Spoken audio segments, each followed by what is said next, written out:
we are live, about to go live with the Fran Harris Show today with a wonderful guest who's going to, we're going to have a lot of fun today. We're going to talk about something that a lot of us really love, and that's style and image. So we'll get started in about 30 minutes. I'm going to ask you to go ahead and shut down Facebook because I know you got it up.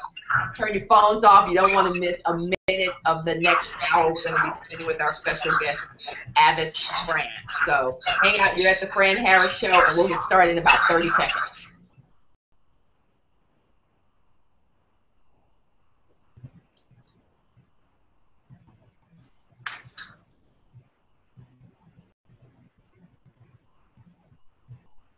All right, so we are live on the Fran Harris Show, 1 o'clock Central Standard Time on April the 10th. My guest today has over 20 years experience as a style, image, and fashion expert and consultant. She's helped men and women around the globe find their unique style, develop their brand, uncover their uniqueness, and figure out who they are authentically in the marketplace. I've known our special guest today, Avis LaFrance, for over 20 years, and I've always been very impressed and fascinated by her ability to have such a great flair and great style with her own style. So today we're going to talk about Dressonality. Avis LaFrance, I'm happy to have you on the program. How are you? I'm great, Fran. Thank you for having me. Yeah, let's talk about what Dressonality is, because when you and I started talking about what we wanted to do and really help people kind of find their way in the marketplace, we talked about confidence, we talked about style, we talked about how people put themselves together. And one of the things that you said is like, it's more than just the clothes that you put on your back. So what are we talking about when we talk about Dressonality? Dressonality, by definition, is the combination of characteristics or qualities that form an individual's distinctive dressing style. And most of us think of that only as our appearance, but our appearance and our behavior comes into what we're presenting. So that's your Dressonality, those three things combined. How did you get involved in this? Because we all come to kind of our passions through different ways. You know, I fell into basketball because I'm sure there was basketball in my family. Fell into speaking because people in my family were doing that. How did you come into the image industry? I've always had a knack for fashion, even since being a little girl. My mom told me I was hard to shop for, and she would buy me things, and I would say, I don't like that. And I've always been intrigued by fashion, but I think style is more than fashion, because fashion is constantly changing. Yeah. Style, once again, includes the way you speak, the way you act, and the way you look. So for our conversation today, we're going to really be speaking about the dressing piece, even though other things are included in style. All right, so everybody, I want you to make sure that you understand this is not just a women-centered conversation. I know we got some guys who had texted me and emailed me and said, is this going to be a woman thing? I mean, or can I come on? I need to figure out what my Dressonality is. So I want you guys to know that this is not just for women. Avis is going to be talking about what you can do to really carve out who you are in the marketplace. And that's not only at work, that's within your company, that's if you work for a company, that's at church, that's at home, that's when you're at the gym working out. It's all about figuring out who you are. So Avis, let's talk about some of those 5 questions that you mentioned in our conversations. How do people figure out where they are now? I think you assess where you are and where you're trying to go, and you have to be intentional about it. Mm-hmm. Most of us get dressed by accident. We don't wake up in the morning thinking, my schedule looks like this, so I need to consider who I'm going to be in front of and what's appropriate for the audience that I'm going to be presenting to. Mm-hmm. Because color plays a huge part in how people respond to you, and so does what you wear. So I think when you get dressed in the morning, you need to look at your agenda and say, what am I trying to accomplish today? Do I have any difficult conversations I'm going to have? How should I package myself so they can receive my message? Because basically, we're always communicating a message. When you walk into a room, and I have a frame here to depict this, when you walk into a room, people frame you. They're making some assumptions about you. They're saying, okay, what does that person do for a living? What type of income are they making? What type of education do they have? I wonder where they live. And a number of other things come to mind. Yeah. But it's hard to change a first impression. So it's better to get it right the first time so you don't have to try to overcome that or compensate for it later. Yeah. So that's why Dressonality really, really matters. All right, so let's take a step back because you said something really interesting. You said we get up in the morning, we kind of fall into what we're going to wear by accident. If we go even farther back, how do you figure out your style? Let's say, you know, you look at the people who are around you, you kind of get some cues from them. But some of us, like, it takes us 30, 40, some folks 60, 70 years to even figure out how they got to where they are. You know, we're like, why are you dressing like that? A lot of it, I think, we pick up from the media. Mm-hmm. A lot of it, I think, we pick up from the people around us. But the thing about that, some personalities, like I have on a yellow jacket. Not everybody can pull off a yellow jacket. Right. But if you have the dressonality that would allow you to stretch the boundaries, you can certainly do that. But there are other people that may be conservative. So I would say to you, you need to sit down and figure out who you are, what are your values, what are your goals, and how do you have dressonality that supports that. And your personality certainly comes into play in that. All right. Okay. So now we're getting there. I love this conversation because you said not everybody can pull off certain things. Now, there are folks who think they can pull off some stuff. They can't really pull off. I mean, you know, like, that ain't really you, boyfriend, and that's not you, girlfriend. And I know I've been in somewhere where my sister's like, let's rethink that. So how do people really get honest with what looks good on them? Because, I mean, what's so great about this conversation, it covers so many different things. And sometimes you think, oh, I like yellow, but if yellow isn't right for you in terms of your skin tone and those kinds of things, should you really do yellow? Well, most people do, but as an image consultant or coach, I would say wear what works best for you. Okay. Wear what works with your skin tone. So the color in your skin is going to dictate what colors look good on you. And colors they are such a wide range of colors, like there are different shades of yellow. Some of them may not complement your skin and others may. You just need to know which ones work for you and which ones don't. And I usually say that you can look in the mirror. If it's pulling your face up, if it's lifting your face, it works for you. If it's pulling your face down, it doesn't work for you. That take all the science out of it, and you can just go based on that. So how do people see that, though, Avis? I mean, like, I look in the mirror and I think, what are they looking for? What are the cues that they're looking for to know whether it's lifting them or if it's pulling them down? Okay, usually when you have on a color that works for you, you look vibrant. You can feel the color. When you have, like, I can't wear taupe near my face. It doesn't mean I can't wear that tone on my body, just near my face. So near your face, you wear the colors that most complement you. And basically, after working with a stylist, you're taught how to see that. Because I show people when I'm working with them, when we're going through their closet, I'm like, look at this piece. Look what it does to your skin. Look at this piece. Look how vibrant you look. So visually, you can be taught to have an eye for it. But an untrained person may not see what I see initially, but after working with people, they learn to see it. Okay. So now we've talked a little bit about color. There are people who just love certain colors. It's hard to get them out of those colors because they just love those colors. Like you're just going to wear charcoal even though it looks crazy on you. You're just going to wear red even though it doesn't look good on you. How do you work with people who have that approach to their fashion and their style? Like, I just like purple and I'm just going to wear purple. Okay. I would say for some people, they are so uncomfortable with themselves, they try to be invisible. So that may be why you choose to wear all neutrals. But for those people that are comfortable in their skin, usually they will try out-of-the-box things. It doesn't mean that it works for them. It's just what they like. Okay. So I would say take into consideration what you like and what works, because everything that you like doesn't work for you. Even if you have the perfect body, the perfect skin tone, and everything is perfect in you, everything doesn't work on you, because based on the way your body is created, proportion needs to come into play. So you use your clothes to create the illusion of proportion.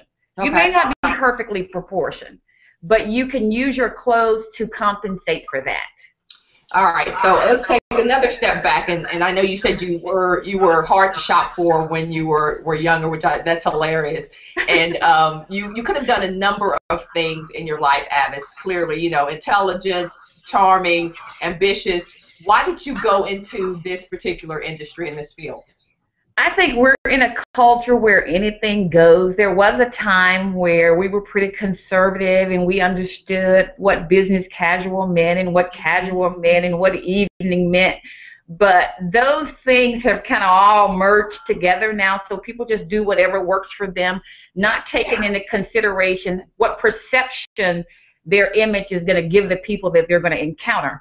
I believe because we're all in the business of persuading and influencing, no matter what you do, you are persuading and influencing people. So basically, my opinion is that you use your resources, which image is one of your resources, to send the best message. Got it. Okay. All right. So now some people will hear that and go, oh, well, I guess I can't wear this miniskirt. I was thinking about wearing to my corporate event or that kind of stuff. So it's also for the environment though, right? So let's say I'm doing one thing and I might wear this thing, and I'm going to this other thing and I might wear this thing. Let me, for instance, like, I went to a funeral yesterday and I actually had on a skirt, and kind of a mini skirt, but it wasn't like that kind of a mini skirt, but it was a mini skirt because that's kind of me. And 20 years ago, honestly, I would have had on a really long skirt, right? So there's appropriate, then there's kind of figuring out how do you help people figure out that part of their plan? I think that's a great example because appropriate is something you should consider. When you are getting dressed, I say you need to ask yourself, who's the audience? Where am I going? What's the occasion? And is it appropriate? And does it flatter me? Yeah. If you can answer yes to all of those questions, you probably have a great outfit. If the answer to any of those questions is no, you might want to reconsider. I have an example of I was at church, and there was a young lady there. She had on a gorgeous outfit. I loved it. But it was a halter. Nice outfit. I would have worn it. I told her it was slamming cute. It was just inappropriate for that environment. Yeah. And sometimes people have a hard time with that because they want to, we're in the do you society. We're in very much a do you economy. And sometimes people don't really understand that, yes, there's doing you in the context of where you are. So now let's talk a little bit about what encompasses style. Avis, when I say, what is style? What is that? How would you define that? Style, by definition, is a distinct way that you look, act, and speak.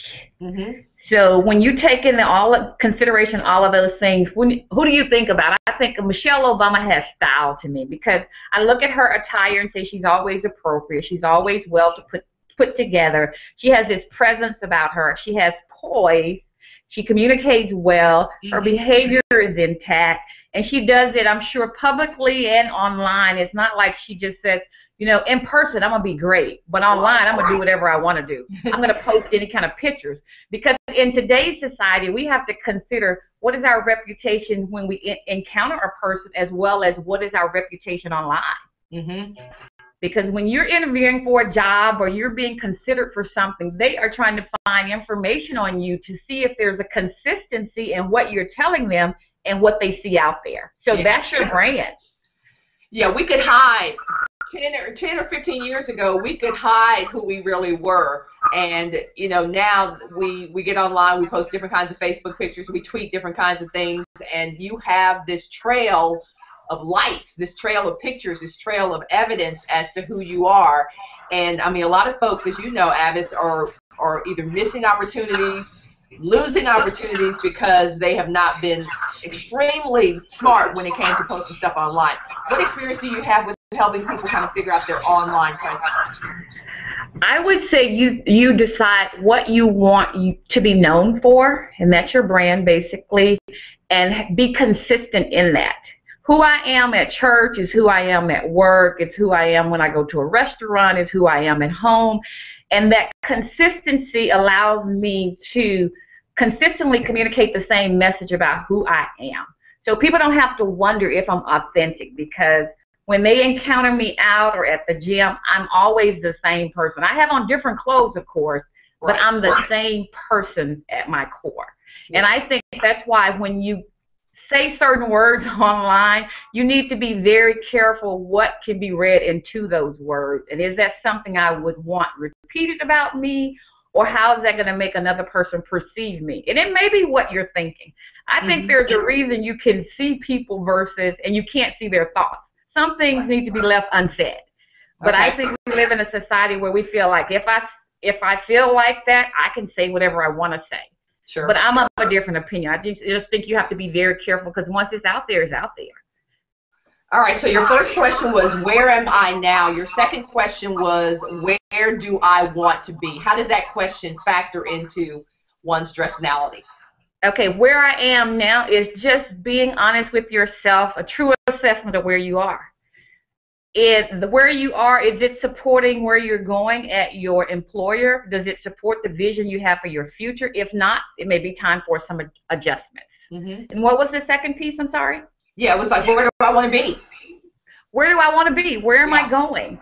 So lining up where you want to be with what you have as a plan for your image or your brand. All right, so if I'm wanting to be the CEO of a national organization or those kinds of things, there's a plan for developing and getting me there based on where I am today, where I want to go, and so we can map out that kind of strategy? Absolutely.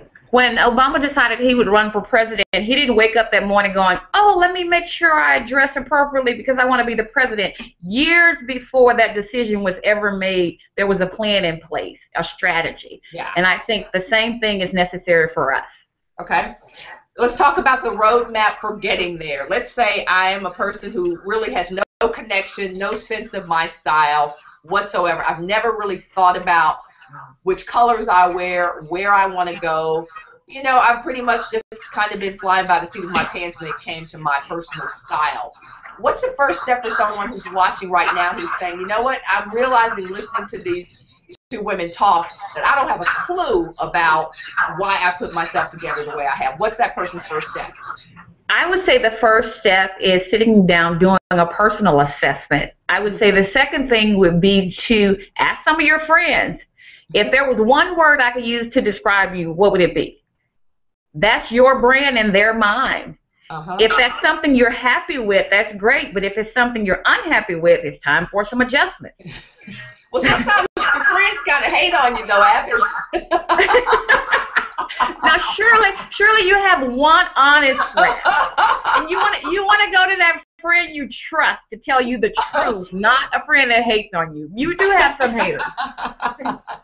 All right, let's go back to my closet. Let's go back before I ask my friends. Let's say I'm the clueless person out there. How do you have somebody, because you work with a lot of folks virtually, right? I coach a lot of people. I never meet them. I talk to them on the phone. I may see them on their computer, but I never meet them. So as a style coach and expert, go into someone's closet and talk about what it's like to go in there and kind of figure out where that person is. I had a client on yesterday, and she aspires to be a singer. And so with that in mind, she's in the process of adjusting her brand. And so we did start in her closet, and there were some things that we discarded. It may not be age appropriate anymore. It may be that's just not her style. But we assessed it based on who I know her to be. Yeah. After encountering her, I knew some things about her. So all of the decisions I made as it related to her wardrobe were based on information that she had given me. So I'm just doing what's in line with the goals she told me she had. So there were many things that I said, yes, you can wear this to perform, but this is not something you would wear every day. So as a person that's in entertainment, there are things that you can wear on stage that may not be appropriate to just wear because you are performing. Right. I'm going to take task with something that you said, because when I'm 67, I'm going to wear a halter. I don't care what you say. I might be joining you. The halter at 67. I might be in that category too, but I'm trying to have the body that can support that. But I think there comes a time when you just assess it's no longer appropriate for where I am in terms of my age, even if you have the body. Yeah. How difficult is it to get people to give up stuff? Because I like what you said about going to that closet. Every year, at least twice a year, I go into my closet, and either it's not even something I can't wear. sweater is something that I haven't worn in forever for whatever reason. How difficult is that process with people to go into that closet and to say, okay, this is a keeper and we got to throw this away? Usually there's some back and forth with some people until you get buy-in. I was talking to one client and I said it was tattered, which basically it was worn. And she said, but I just wear it around the house. And I said, but you're married. You don't want to look a certain way for your husband. She said, he doesn't care. But he does care. He just doesn't know how to say he cares. So I was his voice for her and shared with her, you want to still present yourself a certain way. Even though you're a housewife, it still matters. Because when you care about yourself as a female, you're communicating to your mate that you care about them. When you don't care about yourself, the assumption is you don't care about them. Okay. And guys, sometimes we steer this conversation toward women, but I got a lot of guy friends who will literally take pictures of their ties and send me a picture and say, you know, yes or no. What do you mean, this one or that one? You know, and so guys are like they feel a little vulnerable when they have to ask for style advice. But what's some of the advice that you give guys who are kind of trying to figure out what their style is, whether it's a certain color of a suit that they've worn all their lives, or they wear the same old tired tie, you know, every time they go somewhere? What's the advice for guys? I enjoy working with men because men are so open. Depending on the client, you can stretch the lines with color because color is such a huge thing right now. I say with the investment, because suits are such an investment in terms of dollars, I say stay with the basic colors because you have more versatility. If you have a colored suit, you can't wear it as frequently as you would something else because we're going to remember that outfit. So if you had a gray suit, you could wear it every week. I'm not going to remember a gray suit. Put on a different shirt that's in a bright color or in a nice tie, and you have a different outfit. Color is certainly in this season, so I would suggest to the men that they not be boring. They be adventurous with the colors. The striped ties, the print ties, the polka dot ties. There are just so many options, but men tend to think they have fewer choices, but there are a lot of different choices out there for the men as well as the women. Yeah, I think men have it easy, honestly. You want me to tell you the truth? I think men have it really, really easy. When I look at guys and I'm like, okay, that's interesting, whatever, and I'm thinking, oh, you could do this, you could do that. But really, you could have like 5 suits and be done. With us, I agree. We got tons of stuff we buy. We can't even fathom of wearing the same. Oh no, I just wore that 2 weeks ago. I mean, that's how we are. So when I look at how men dress and that when they put themselves together, I think you guys have it easy. I don't know why you're sending me photos of your ties. Pick a tie. You know, you're gonna wear the same taupe suit. You're gonna wear that gray suit or whatever. But when it comes to men kind of feeling powerful, and I actually got this question before our time today. It's like one guy said, I want to feel powerful, and I'm just feeling like I'm not commanding a lot of respect in my office right now, and I think it has something to do with me losing my style. How do you respond to that? I would say if you had style and you lost it, you can certainly get it back. It's kind of like the movie Stella Got Her Groove Back. Yep. You can get your style back as well. I would say you start with assessing what were you doing when you considered yourself as having style. Are you doing those things now, or did you stop doing those things? Did something happen in your life, some life event? Oftentimes when we get married, we don't tend to pay the same attention to ourselves that we did prior to marriage. Right. That's just an example. But if you're not doing what you used to do, you might want to start doing those things again, and maybe you will feel that again. But if you feel like you need help, I welcome the opportunity to help you get that back. I think we go through a season in life where we get stuck in a rut because we do the same things over and over, and we become boring.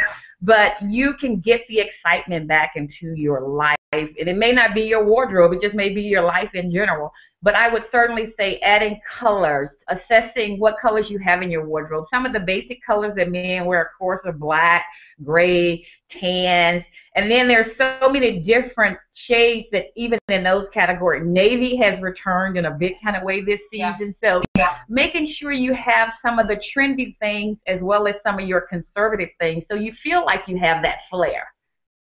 Great segue into how do I get there. That question that a guy asked about, I feel like I've kind of lost my style or whatever. The interesting thing is, like, he used to really be into working out, and he hasn't necessarily been working out lately, and so I'm sure he's not feeling great about himself, so he's putting it in the style conversation. I love the way some guys, they won't say, I'm not feeling good about myself. They go, I feel like I've lost my style. And I said, okay, you've lost your style. But when you were working out, you felt really good about yourself. You felt really powerful. So let's kind of transition the conversation into it not being so much about what's happening on the outside. It's such a marriage of how you feel about yourself on the inside in conjunction with how you put yourself together. So how do you work with people to help them balance and create some harmony in both of those areas? I think oftentimes how we feel about ourselves on the inside, shows up on the outside. Yeah. And like you said, you certainly have to marry those two things, because confidence is not something you can usually manufacture. When you're not feeling good about yourself, it's usually evident.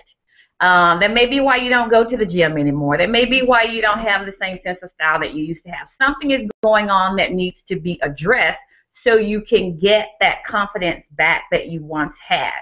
I would say starting by just assessing what has happened in my life that I don't feel that anymore. I don't feel that sense of style. Yeah. And going from there and creating a plan around it. Because we can all fall out of the habits of doing, we used to have great habits, and all of a sudden we don't go to the gym anymore. We don't care how we put ourselves together because something has happened that has taken the excitement away about those things. Yeah, and when you feel good about yourself, I mean, I'm certainly a witness to this. My family will certainly tell you this. When you feel good about yourself, like, I'm a bandana girl. I'm just going to tell you, I put on a bandana and some T-shirts and some flip-flops, and I am rocking it. And my sister's like, you are really confident. Exactly.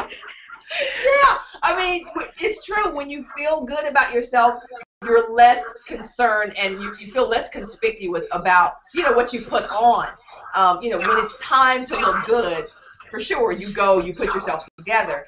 But Absolutely. It's all about image from the inside out, which is what Abbott and I are saying. If you're just joining us on the Fran Harris Show, we're talking to style and image coach, consultant, and expert Avis LaFrance, and we're talking about how you can find your unique dressonality.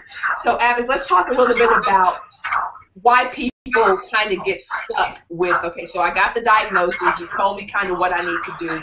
Why is it difficult for people to move and propel themselves forward? I think you used a great word, and that's the word many people say, I'm stuck. I know I want to do better. I just don't know how to get from this position to where I'm trying to go. Right. Usually that's when they bring in an outside resource. Sometimes we have to jumpstart ourselves by infusing some different energy. Your energy is not carrying you right now, so you contact Fran to let her energy help you get to where you need to be, or you contact me. I would say confidence is such an interesting thing because, like you said, there was a time in my life where I would not go outside without makeup. I know. But because I'm comfortable in my skin now, and my inside and my outside match now, I feel like I can go anywhere and don't even have to offer any apologies. Yeah. I will go to the gym without makeup. I roll right out of the bed. Okay, I'm ready to roll. Yeah. But I'm comfortable with who I am. I'm not looking for affirmation from other people. And that's great if people compliment you, but you don't need that to be affirmed. Your being affirmed comes from inside of you. You know who you are. And the foundation of confidence, in my opinion, is knowing who you are and what you believe. Yeah. So when you have those two things intact, it's not much people can say to you. You'd be like, okay, that's your opinion. That's not truth for me, but okay. Yeah, yeah. And when you do feel good inside and you walk into a room and it translates. So when you walk into that closet and you start picking out stuff and you go, yeah, I look good in that, or yeah, I want to do that, and you walk into that boardroom or you walk onto that stage to do that keynote, you have unstoppable confidence. It's right. Amazing how much that comes through your personality and through your presentation, which is the other thing that I wanted to talk to you a little bit about. It's like when you are feeling yourself in terms of your own unique style and stuff, what does that do for your ability to present well? I think confidence comes through, and other people see it in your presence. You walk in the room, and like you said, you just exude this confidence, and it draws people to you. I went to an event several months ago, and there was a person sitting at the head table. And the person came up to me after the event. He said, "Who are you?" My response was, "Who you need me to be." But basically, what it translated to for me was he saw something from looking at my outward appearance. He knew nothing about me. Right. But my appearance said to him, "She must be someone," and I am someone, of course. But he may have thought I worked for a certain company. I held this position. But my appearance was what drew him to me. So the power in appearance is it may give you an opportunity to have exposure to someone that you may not have had exposure to had you not presented a certain package. I love but it can't all be. I love going places and really being me with the headband and all that, and then people will find out, you know, who I supposedly am, and then they'll be like, "You know, I saw Fran Harris. She had a band. I saw Fran Harris at Walmart. She had an old JD bandana and a T-shirt. Girl, I mean, you know." And then I'm like, I am not attempting to live up to your image of who I am on television when I'm going to get some bananas. I'm just not. You know, and people will start to have this. They will start to kind of embrace this projection that people have of them, and sometimes that can get you kind of out of your flow. You know, like you start buying into your headlines. You start thinking you are that person that people think you are on television. Absolutely. So one of the things that I wanted to ask you is, how do you work with people to kind of keep, you know, yes, we're going to help you put you together. But it really is about doing the work inside to making sure there's some congruency with the work that Avis does with you and the work that you're doing with yourself. How do you help people do that? I think it's such an interesting space because when people come to me, naturally they're coming to me about their outward appearance, and it's amazing how quickly the two things come together. I'm a perfect stranger to most people, but it's amazing some of the things they will share with me.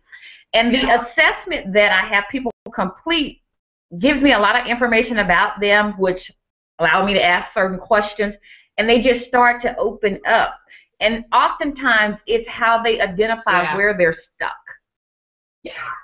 So it's a source of helping people to move beyond stuck to the next level. I had a client, I was at an event, and she says, "I want to use your service." And I was like, "Well, what's stopping you?" She says, "I'm going to wait until I lose weight." And I said, "If you use my service, you will lose weight." And I was like, I don't have that kind of power. What did I just say? But what I was saying to her was, I know you will be so inspired by this process. That will be the natural result of this if you're motivated. And it was. The person went from a size 16 to a size 4. Which it was just absolutely amazing. But what I had done was just infused energy, so she was no longer stuck. A lot of people talk about wanting to wait. Oh, well, I want to come to your $5,000 seminar when I work up to blah blah blah blah. And I'm saying, actually, if you make the commitment to be at this seminar, you will far exceed your financial goals. It's always for people. They always have it in reverse. It's like when I get to a certain place, I'm going to invest in myself. But it's when you need to invest in yourself, which is usually now. At my uncle's eulogy yesterday, his funeral yesterday, my cousin who delivered the eulogy said, "Your power is in your now." I mean, what are you waiting on? There's nothing. You may not even get tomorrow, and you may not even feel like doing what you feel like you want to do today. Tomorrow, when you get there, so your power is in your present. So, Avis, do people come to you, and actually, when they're around you, do they start to feel? You think they start to feel self-conscious because of what you do for a living? It's interesting. One of my clients say when she goes to the mall, she has this subliminal message going on. Would Avis approve this? But I think I'm so authentic. I'm just who I am, and because of that, I think people are comfortable around me. Because there are going to be those times when you see me, I'm well put together, and there's going to be those times when you see me where, like you said, I'm at Walmart buying some bananas, and I just came from the gym. And I apologize for the way I smell and keep it moving. That's because I know who I am now, and I just flow in that. Yeah. So finding your Dressonality is really about doing the work inside, of course, and then having the confidence to really put yourself together the way you feel best. It really is about walking into your space, whatever that is, at work, at the gym, whatever, and truly owning that space because you know you've, first of all, done the work inside, and B, that you're representing yourself, you know, on the outside with the way that you want to look. So, Avis, when I talk to you about kind of your services, can you take me through a typical day if we were to work together and I said, Avis, I need help? What happens when we spend some time together? When we spend some time together, it would be based on what your goal is. So I'm going to use a typical yesterday as an example. I arrived at her home. She had completed the assessment. We walked through that process. And after walking through that process, then she kind of told me where she's trying to go in her career and what she's doing to get there. And we went to her closet. And in her closet, I assess what needs to stay, what needs to go. I order the closet. I show her how to create new outfits without even going shopping. We created probably 20-plus outfits with just what she had. We create a list of the things that she needs to add to her wardrobe. I order her closet in such a way where she can easily see new outfits that she may not have even considered. I kind of tell her why it's ordered the way it is and show her how I can create more outfits now because I can visually look in this closet and know what I have. So sometimes you may have all the right clothes. You just don't know how to put them together. Other times you may not have the clothes because you don't know what to buy. And those people, we go on a shopping trip. And I'm always mindful of what your budget is. If your budget is Neiman Marcus money, then we do Neiman's. If your budget is Ross, we do TJ Maxx. Yeah. So, but I don't believe the budget dictates how you look as much as what you pick and determining what works for your body. Mm-hmm. We all have different shapes and bodies, but we can work with that. No matter how challenging you may think your shape is, that's the way God designed you, and that's what you have to work with. Yeah. So we can't change bodies, but we can certainly pick the clothes that are appropriate for that body. And then once we do the shopping, we go back and what I call merge those things into what you already have to show you how you can use the pieces that we purchased with the things that you already have, which basically expands your wardrobe. Is it difficult to get people to try on clothes when you're around? Because, you know, you go into that dressing room with your friend or you go in there with your boyfriend or your husband or whatever, and they're sitting out there waiting and you want them to take a look at what you look at. That is the most, that is just the craziest experience. You know, they're like, let me see. You're like, I'm not coming out at that. No, I'm not doing that. How is it when people are around you? It's fine. Actually, usually my clients are so comfortable with me. I'm sitting in the dressing room with them. That's amazing to me that people get so comfortable with me. But it's such an intimate thing. Yeah. That it happens that way quickly because we are moving, you know, we're covering a lot of stores and that's just what we do. But what you're saying happens often because I'm in the dressing room trying not to say something to the other people that I see making mistakes. You save people are not your clients. You save a lot of money when you know what to buy. Yeah. Because basically you're wasting money. If your clothes don't make you feel invincible, those are probably things you shouldn't be wearing because every outfit that you put together should make you feel like I'm ready to take on the world. And you know it. When you get it on, when you get it on your body, you know it. You go, oh yeah, this is good. You just leave it. We can go. You know, it's so quick. If you're having to go, and you know how we do, we turn to the side, and we turn to the, you know, like a different angle is going to make it better. It ain't for you. Yeah, we have a line that we use, I'm feeling this outfit. And basically, you know that's working for you. And you can walk out the door and feel very confident about how you're presenting yourself. All right, let's take people into their place of business, if you will, where there's someone there who maybe needs the fashion police. How do you politely, courteously, respectfully become a fashion police for someone you care about?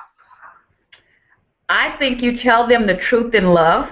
I think when people know that you genuinely care about them, you can tell them the truth and receive it. Like the lady that I mentioned that I spoke to at church, I didn't know her. I was a stranger to her, and I knew there was the possibility that she may go left.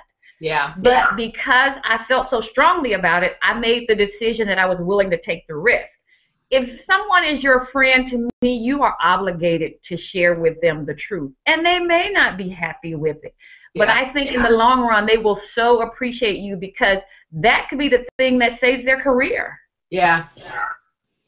Yeah, people are, fashion and their style is such a personal affair. It's so personal. Correct. People take great care to put themselves together. And so there's always that chance that you're going to say, you might want to rethink that, or may I just give you some unsolicited feedback on that? And people will go, you know what, you didn't buy this, I bought this. I paid for this.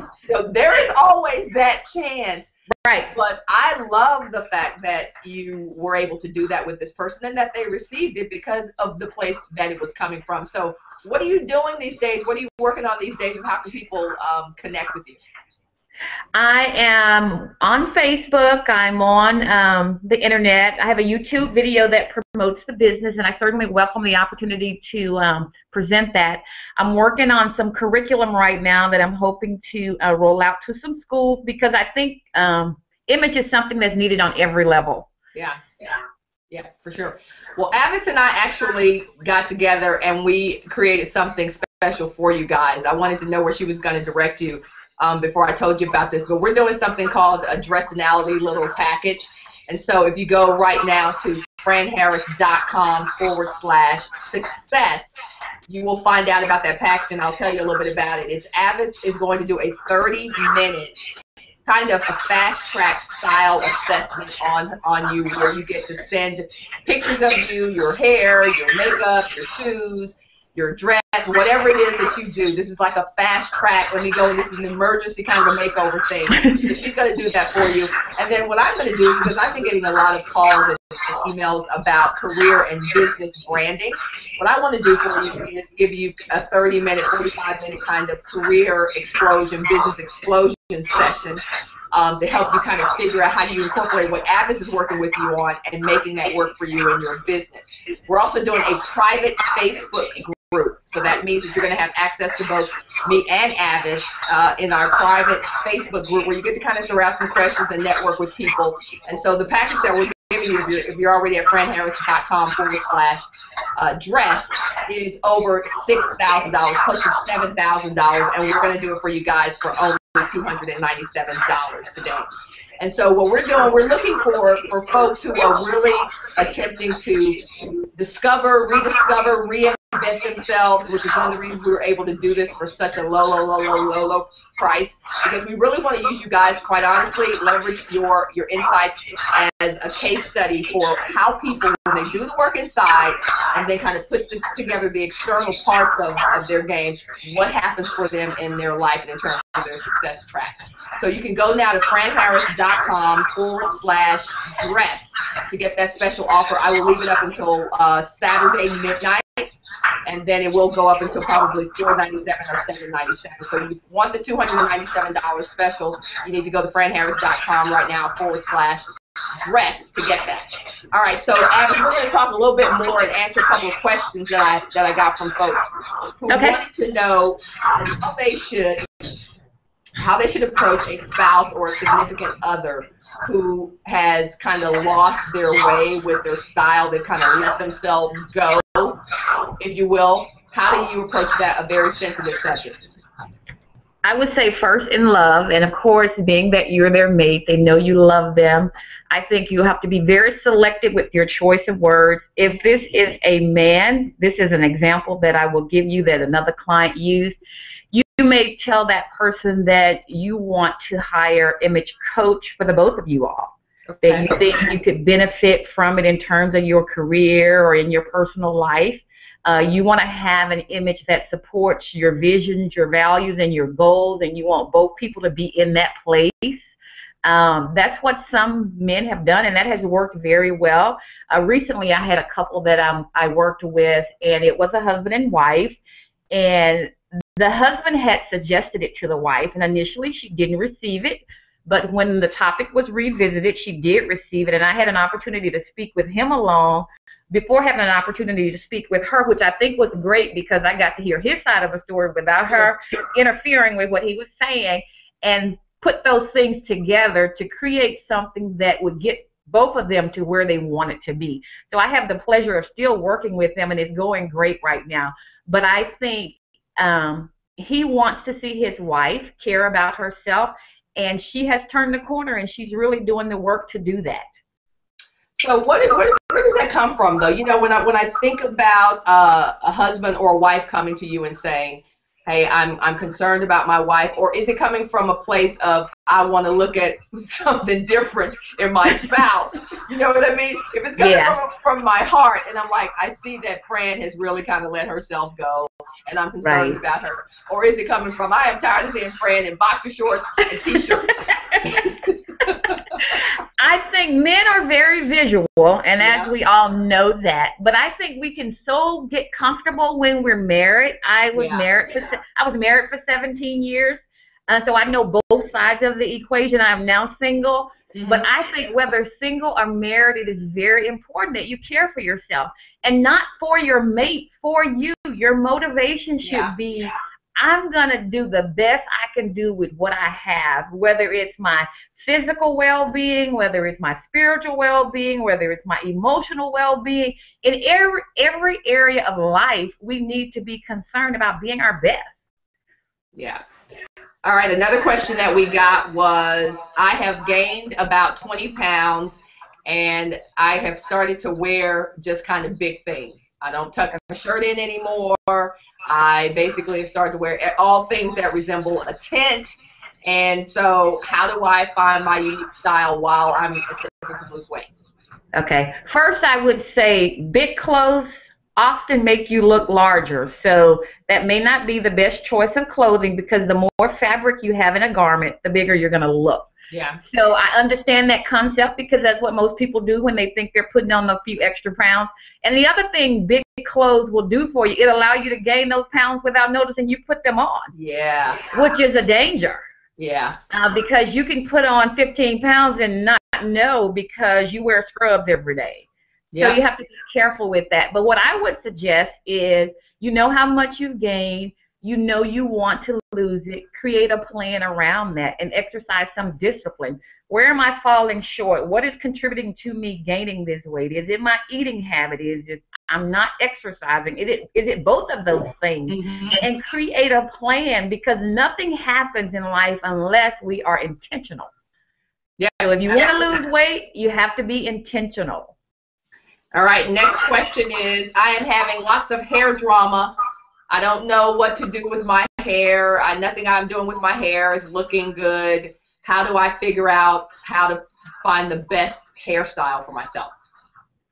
Okay, I would suggest there are some websites online that you can use your face and put different hairstyles on you.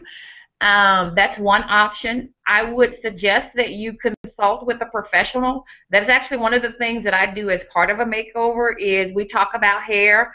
And I'm the friend that everybody needs, because I do tell you the truth. It may mean I may not have a next session with you, but I'm willing to take that risk, because I believe it so impacts how someone feels.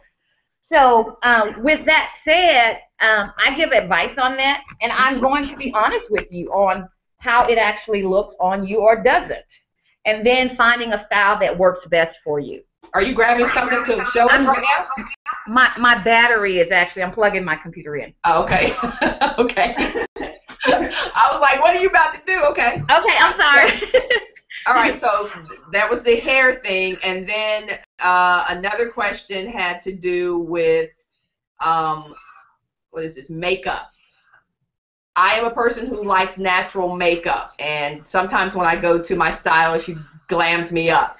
So how do I find the right balance for figuring out what makeup looks best on me? What are your recommendations for that? Okay, that's also a part of the makeover that I do. We assess where you are in terms of your makeup. Some people have a daytime look and an evening look, or maybe even an event look. I would suggest that you wear the makeup as you are comfortable with it. Maybe that's a little makeup in the daytime and a little more at night. Some people just don't care for makeup. Right. I suggest makeup on some level because it helps to protect your skin from the elements.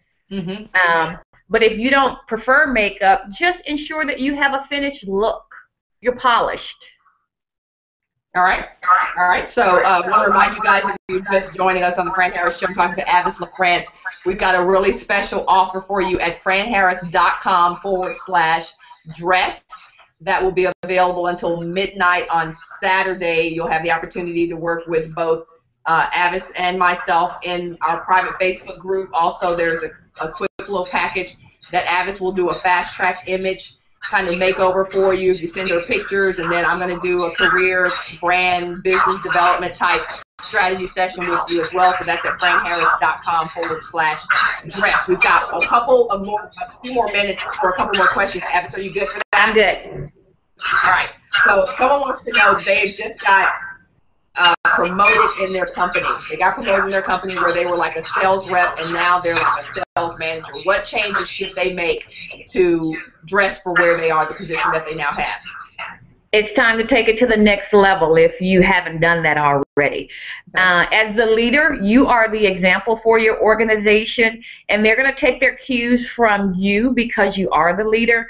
So if you're off point, they're going to be off point. So basically, you want to present yourself in the manner that you want the people working under you to do.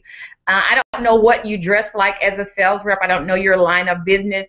But as the leader, you want to ensure that you are the best example for them. All right. And then there is another question is, my boss needs a makeover. How do I tell my boss that they should step it up with their wardrobe? Tell them you attended this webinar and they need to call this person. I'm only kidding. That's a touchy situation, being that it's your boss. I don't know if you have a personal relationship with your boss or what kind of relationship you have with them. I would say that's a very sensitive area. You may suggest that they hire me to come in and talk to the group. That would be a polite way of saying it, and that way it can be said to everybody. I also do one-on-ones with corporate people, so it may be something you suggest to your company that, you know, people tend to be getting a little lax. Maybe we need to hire somebody to do these one-on-ones with each individual so we can assess where they are to be sure we're representing the brand of our company. Because as an employee, it's not as much about your brand as it is about your company brand. Right. Because you're there to represent them. So you want to always ensure that your brand coincides with the brand of your organization. It has been said that you should dress for the position that you want, not for the one you have, because people are looking at you saying, okay, I could see them in that job. And many times people have the skill set to do a particular job, but they don't have the brand that represents the company. And it keeps them from advancing to that next level. And you're going, well, I'm getting great reviews. I just can't figure out why they're not promoting me. You might not be representing them well in the area of your brand. That's a great point, you guys. And a lot of times in corporations, I know when I was with Procter & Gamble for those 3 or 4 years, you know, you could tell who they were grooming for certain positions. That you could tell the way they looked at you. They thought, okay, we already know what you're going to do. They make that decision when we were sales reps. I mean, pretty much they may not say those words, but you could tell the conversations I was having with people where people were already talking about me and like 2 or 3 other people in a certain way, just based on what they saw in the organization, just from how we dress, how we carried ourselves. And image was a really big part of that. All right, Avis, last question for folks who are saying, I have no desire to put on a suit. I have no desire to do all this glim and glam and all that great stuff. I have a quirkiness about me. How do I bring out my quirkiness through my unique style and dressonality? I would say you do consider that in your creativity. I think I have a quirkiness about me. My style is different, but it fits me, and I always ensure that it's appropriate. Because sometimes the person that I worked with on yesterday, she has that, and she says, I want part of my hair purple, and I'm looking at her going, help me understand why you want purple hair. You know, is that going to be appropriate for, right. Yeah. Is it going to be appropriate for the settings that you're going to be in daily, or is that something you're going to do just when you're on shade, but you have to think about it as a whole, not I'm going to go make my hair purple because I'm going to this event, because after that event, you have to interact in different settings, and how are those people going to perceive you based on that purple hair? Yeah. When I get back to work, what are they going to think that I dyed my hair to go out over the weekend? So those are things you have to consider before you make the decision, because decisions outside of what's appropriate can sometimes kill a career. Yeah, I would say, you know, just listening to that about the purple hair and that kind of thing, you know, my counsel to folks as a life and business coach is always do what you're willing to accept the consequences for. And I'm just being really honest. If you're willing to accept the consequences that people are going to do things differently or see things differently because you've got purple hair or blue hair or whatever, go for it. And I mean that with all sincerity. I mean, go for it, because maybe that's what makes you you. Maybe that's what makes you so amazing. And if you don't fit into this little box that people like to put you in, don't do it. But be willing to embrace the consequences of whatever happens because you make that decision. And so that's what Dressonality is about. It's about finding out who you are, what works for you, how you incorporate that into where you are today and where you want to go and where you see yourself. So I want to thank our guest today, Avis LaFrance, for being on with us. As I mentioned, we've got a special offer for you. If you want to work with both of us here, you can go to franharris.com/dress, and that special offer will be available until midnight on Saturday. Avis, any parting words for our attendees? I would say definitely go and pursue your personality so you can be the best you. All right, thank you very much. Thank you, everybody, for joining us on this live Fran Harris show. We are back here every Monday at 11 a.m. Central Standard Time. Let's thank our guest, Avis LaFrance, and I will see you guys have a great week and a great weekend. Avis, thank you very much. Thank you. Take care.